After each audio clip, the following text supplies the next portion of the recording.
Sanibonani, welcome back to enye video. Ngiyabonga kakhulu ukujoina. Thank you very much for uthando ne support. Please kindly subscribe mangaba kwenzi kanjalo. Please do so. Like video, share video, share busiyabuka nama ads. Siyabonga kakhulu si channel. Ukaza sikhulumeni ngodaba kaLondilanda nomini Ntuli eluyaqhubeka ukuthi uLondi usabisa ngokubopha ke umini uma kuphela usuku engaxolisile. You guys, ngibonile ke ukuthi uLondi uthe by 5 o'clock. Did they say 5 or 5:30? Umini umengakaxolisi nje ngaze ngasho ngenhliziyo ngathi ngingumini bengizovele ngisheshe ngenze leyo video ngixolise noma ngiye live noma ngenze njani ngixolise ngoba abafeti ukuthi bangisuwishe. Usho ukuthi umini ngempela imali unayo ngoba mina ngizibonile nje indawo zokuthi umini ngathi ushayile u5 sashaya lesikhathi ke engaxolisanga okungangokuthi wow angazi bekuthiwa ke unqunyela ugwayekati ke ukuthi axolise esidlangalaleni kuLondilanda ungakashaye ke u5 ntambama ngolesithathu ngale kwalokho uzovulela icala umini Ntuli osematheni ngobubhoklolo abukhombisa ohlelweni The Real Housewives of Durban. Mina ngirekoda sekulate u5 ukuthi ushaye umini engaxolisile. So uLondiwe Londilanda Zulu uyalele ummeli uKatikani Lamula Lamula KB attorneys ababhalele umini nge-email incwadi yokufuna ke isixoliso kuyona ke ummeli uthi umini ungcolisa igama lekhasimende labo ohlelweni The Real Housewives of Durban. So kulelo hlelo kumini wathi uLondi usebenza elele ngomhlane abanye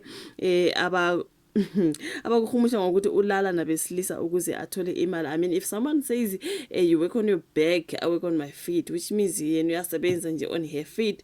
uLondilanda she works on her back, like laying on her back, obviously for what? Hi guys, ubemthethisa ngempela ke. Siphinde siyalela ukuthi ke ngesikhathi ke kudlala isiqephu sesibili sokubuyekeza isizini esadlala ngoJuly 11 ngo2025 ushaye ikhasimende lethu ngale ukuthi siphinde sayalela. Okay, ushaye ikhasimende lethu ke ngale kokuchukuluzwa futhi waqhubeka nokwenza ke njalo ngisho engaphindisile kusho lapha incwadi yabameli.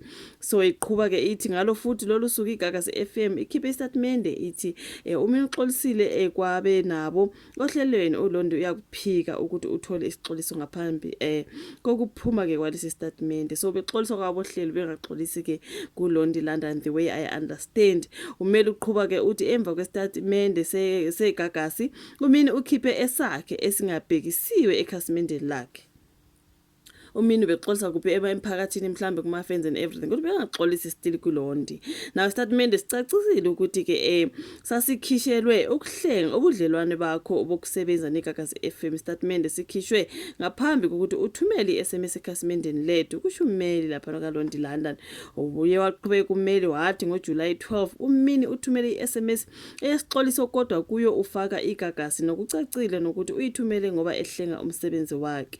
Wangaxolisi futhi kuLondi bexolisa ke ngale emsebenzini wakhe nakuma fans whatever ngazi.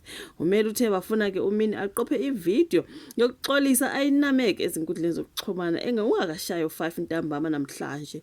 Umehluleke ukwenza lokho bazofuna ke isinxephezelo baphinde bamvulele icala lokushaya emaphoyiseni. So ngolesihlanu ke ohlelweni lokubuyekeza isizini yeRoad kuvele kokuqala ivideo lapho umini noLondi bebekhuluma ke khona bobabili ngokungaboni kwabo ngasolinye. Umini ke ongumsakazi weGagasi FM usole uLondi ngokungakhulumi kahle ngabazali bakhe kugcine kuphakama umoya kuze kusukuma wahlokoloza kabili ngomune uLondilanda nebusweni.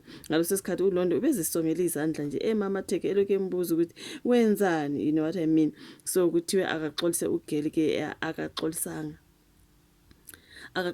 ukuthi ke ushaye u5 umini engazange abonakale ivideo ukuthi exolisa ngevideo into ikanjalo uGeli akazange. So which means ke bazomsuka ke uGeli bekuthiwe exolisa Geli ube suthi. So njengoba ke ungaxolisanga angazi bafethu indaba kaMini noLondilanda bafethu. So kunezika Madluphuthu bafethu kuthiwa akaseke emhlabeni Madluphuthu zaze zabuhlungu lezo ndaba ke men kwazi kwakubi angazi bafethu. Ngiyabonga kakhulu ukuthi ubuka ivideo ungakhohlwa ukulike nokusubscribe nokushare siphinde ke sibonane kwezayo. Bye.